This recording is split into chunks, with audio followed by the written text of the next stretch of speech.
মাদ্রাসার পড়ালেখা রেখে পরীক্ষার প্রস্তুতি রেখে মাঠে উপস্থিত হওয়াটা তাদের পক্ষে সম্ভব হচ্ছে না এবং এই পরীক্ষার জন্য ছাত্রদেরকে প্রস্তুত করবার জন্য মাদ্রাসার উস্তাদদেরও উপস্থিত হওয়াটা তাদের জন্য জরুরি। সেই কারণে একদিকে ছাত্ররাও উপস্থিত হতে পারে নাই, উস্তাদরাও উপস্থিত হতে পারে নাই এবং এটা গোটা বাংলাদেশের সবগুলো মাদ্রাসার চিত্র কিন্তু একই। আপনারা যাচাই করলে বুঝতে পারবেন।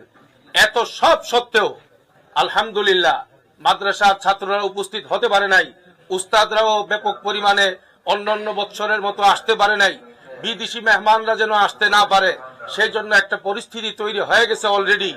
এত সব সত্ত্বেও আলহামদুলিল্লাহ পুরা মাঠ আশপাশের এলাকায় কানায় কানায় পরিপূর্ণ। আলহামদুলিল্লাহ, আল্লাহ শুকর। এই বিষয়গুলো আপনাদের সামনে থাকা দরকার ছিল, আপনাদের মাধ্যমে দেশবাসীর জানার দরকার ছিল।